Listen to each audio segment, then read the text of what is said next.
So I hope you're still with me so far. We're going to have a look at some strumming now. Now strumming is what we do. We play the chord with our left hand, and with our right hand we're hitting the strings. All right, so let's have a look at how we do that. So when you're strumming, you can use your thumb. Some people like to do that, or put your thumb and your first finger together. So you get that sound. By the way, I'm not playing any chord here, I'm just strumming over the strings. So do what you feel comfortable. Obviously there's one problem with these two techniques, and that is if you play a long time it hurts your fingers. So luckily there's picks, and picks you can get any of the music stores. So go in and have a look. There's lots of different types of picks. Some are thick, some are really thin. Just try out a few that you like. This one is about a 2.5mm one. To me, I like the sound of this. It's not too thin and it's not too heavy.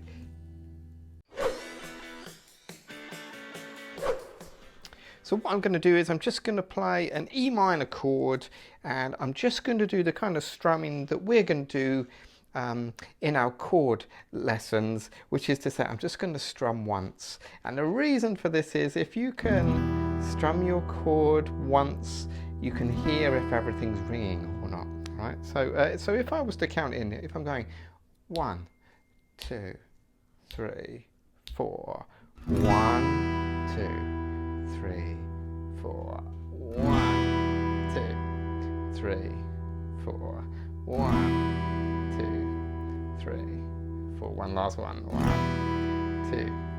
2, 3, 4. All right, so that's pretty simple. Now, what we can do is we can add a strum on each beat, so we can go 2, 3, 4, 1, 2, 3, 4. 1, 2, 3, 4. And just check that everything's ringing. If your chord is sounding like this, then it might do when you start. Just try and correct it. Alright.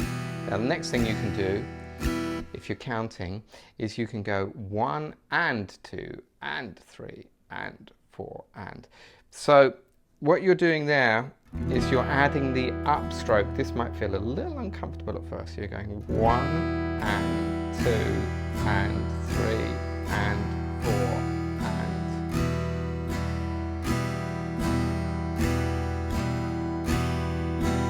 Now after a while that's going to sound very robotic. So what you want to do is try and mix these strums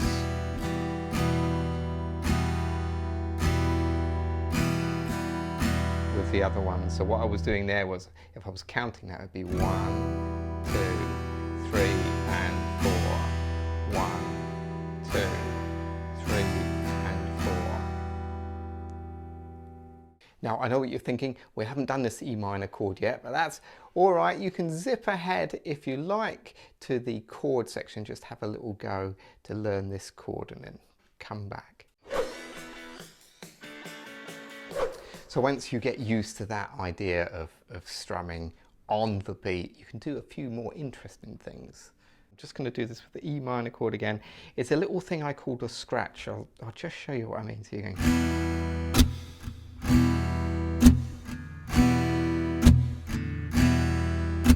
Now all I'm doing there is I'm playing the strings, but as I do, I'm bringing down my right hand at the same time, so that the strings are just muted like that, you see, and you get that little scratch. At first for you it might, you know, some of the strings might ring, but just you can just sit there while you're watching the telly doing that. All right, so try this. You can do I'm E minor again, I'm going chord, chord, scratch.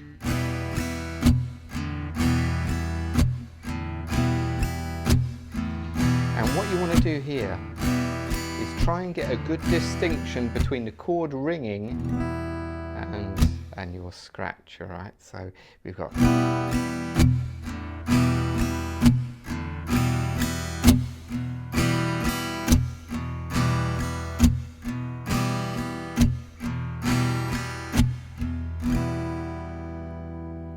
That's a little good thing you can try there.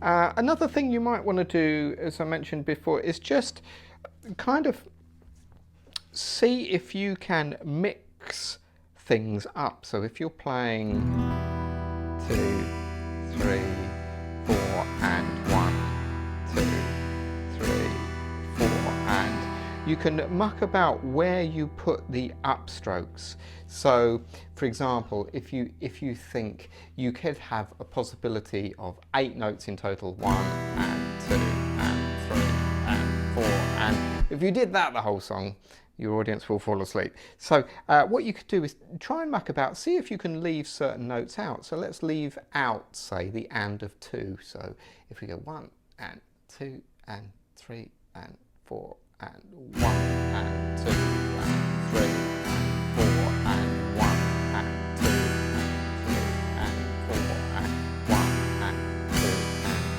3 and 4 and... Not too bad, sounding slightly different. What if we left out the and of 2 and the and of 4? How would that sound? 1 and 2 and 3 and 4 and 1 and 2 and 3 and 4 and 1 and 2 and 3 and 4 and so on.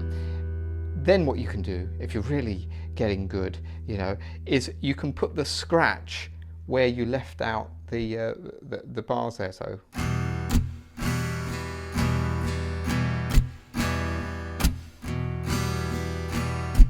you can mix the scratches in with your strumming and just let it feel natural. Over time you'll be able to add things.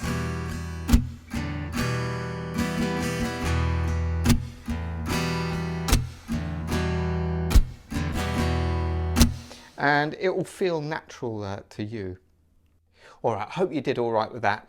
Strumming is one of those tricky things that at first when you do it you feel very, you know, very awkward and very rigid. Just try and keep your right hand as flowing as possible, as free and relaxed as possible. All right, so good luck with that.